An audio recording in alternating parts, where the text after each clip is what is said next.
Factory ఎంతోమందికి ఉపాధి కల్పిస్తూ అటు రైతులకి కార్మికులకి పెద్ద ఎత్తున ఒక ఇండస్ట్రీ కింద చాలా సంవత్సరాలు ఒక లోకల్ ఎంప్లాయ్మెంట్ కింద రైతులకి కార్మికులకి ఒక జీవన విధానం మెరుగుపరిచే విధానంలో వాళ్ళు సహకారం చేయడం జరిగింది.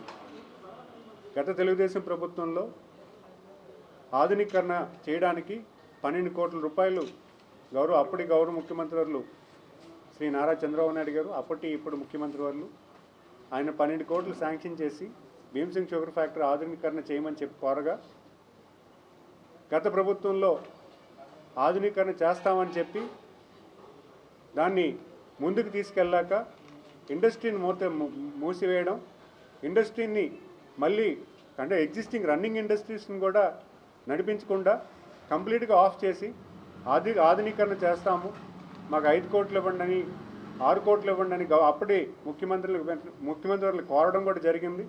కానీ అప్పుడు ప్రభుత్వం ఇండస్ట్రీస్ మీద ఎటువంటి సానుభూతి లేకుండా ఇండస్ట్రీస్ మీద డిపెండ్ అయినటువంటి ఫార్మర్స్ మీద కానీ కార్మికుల మీద ఎటువంటి ఇది లేకుండా ఆ చిన్న అమౌంట్ అయినా ఇవ్వకుండా ఇండస్ట్రీని సిక్ చేసి ఇండస్ట్రీని మూసే పరిస్థితి కల్పించారు అప్పటి ప్రభుత్వం, గత ప్రభుత్వం.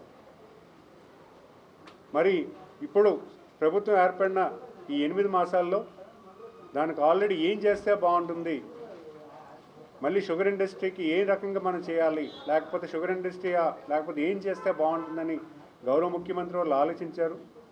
దానికి ఒక కార్యాచరణ చేస్తూ ఒక రోడ్ మ్యాప్ కూడా మాకు ఇవ్వడం జరిగింది. దాన్ని కూడా ఇక్కడ అందరికీ కూడా ఎక్స్ప్లెయిన్ చేయడం జరిగింది. ఖచ్చితంగా అక్కడ షుగర్ ఇండస్ట్రీనా లేకపోతే ఏదైనా ఇంకా వేరే ఇండస్ట్రీ అనేది ఖచ్చితంగా రావడానికి పూర్తి స్థాయిలో ప్రభుత్వం కసరత్తు చేస్తుంది. ఖచ్చితంగా దాన్ని అమలు చేసే విధానాన్ని కూడా తీసుకొచ్చే ప్రయత్నం చేస్తున్నాము. అయితే ఇక్కడ పనిచేసినటువంటి ఎంప్లాయీస్కి కొన్ని బకాయిలు ఉన్నాయి. బకాయిలు కూడా పెద్ద ఎత్తున కాదు, కొంత అమౌంట్. దాన్ని కూడా గౌరవ ముఖ్యమంత్రి వాళ్ళు కార్యాచరణ చేయమని చెప్పడం జరిగింది. దాన్ని కూడా ఒక ఫైల్ రిక్వెస్ట్ చేసి పెట్టడం కూడా జరిగింది. సో దాన్ని కూడా ఒక క్రమబద్ధీకరణగా ఒక లైన్ ఆఫ్ యాక్షన్ కింద పెట్టుకుని మేము పనిచేస్తున్నాం.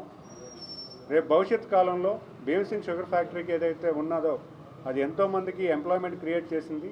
దాన్ని మళ్ళీ రివైవ్ చేయడానికి అంటే అక్కడ మళ్ళీ ఒక ఎంఎస్ఎంఈ ఇండస్ట్రీస్ కానీ లేకపోతే షుగర్ ఇండస్ట్రీస్ని కానీ తీసుకురావడానికి పూర్తి స్థాయిలో మేము ప్రభుత్వం తరఫున పూర్తి స్థాయిలో దానికి సహకారం చేస్తూ ముందుకు తీసుకెళ్ళడానికి మేమైతే సిద్ధంగా ఉన్నాం.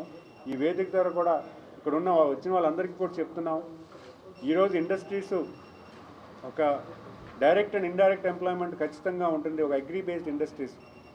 అలాంటి ఇండస్ట్రీస్ని గత ప్రభుత్వం నిర్లక్ష్యం చేయడం వల్ల మూతపడిపోయింది. అంతేకాదు ఈరోజు ఫెర్రో ఇండస్ట్రీస్ ఉన్నాయి.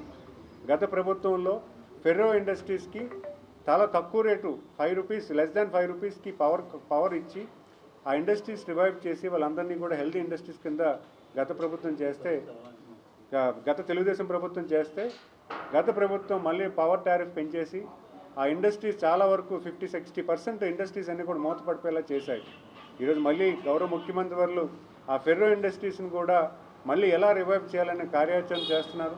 దానికి కూడా ఒక పవర్ ప్యాకేజ్ ఎలా చేస్తే బాగుంటుందని కూడా ఆలోచన చేస్తున్నారు. ఎందుకంటే ఈరోజు ఉత్తరాంధ్రలో ఫెర్రో ఇండస్ట్రీస్ ఎలాగైతే ఉన్నాయో షుగర్ ఇండస్ట్రీ కూడా ఉంది. అది ఈ 2 ఇండస్ట్రీస్ని సిక్ యూనిట్స్ని కూడా ఏ రకంగా మళ్ళీ రివైవ్ చేయాలనే ఆలోచనతో కూడా ఈరోజు బడ్జెట్లో కూడా స్పెషల్గా నిధులు కూడా మేము రిక్వెస్ట్ చేయడం జరిగింది. సో దానికి కూడా సానుకూలంగా బడ్జెట్లో కూడా కొంత పెట్టడం జరిగింది.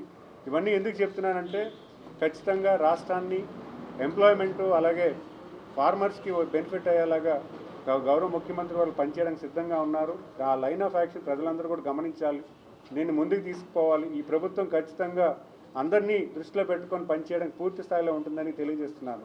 అందరికీ ఇక్కడ వచ్చేసిన కార్మిక సోదరులందరికీ కూడా వాళ్ళకి రావాల్సిన బకాయిలు చేస్తూ భవిష్యత్ కాలంలో వాళ్ళకి పనికొచ్చే ఇండస్ట్రీస్ ఏమైనా ఉన్నా కూడా వాళ్ళకి ఎంప్లాయ్మెంట్ వచ్చే పరిధిలో కూడా మేము చేయడానికి సిద్ధంగా ఉన్నామని తెలియజేస్తున్నాను.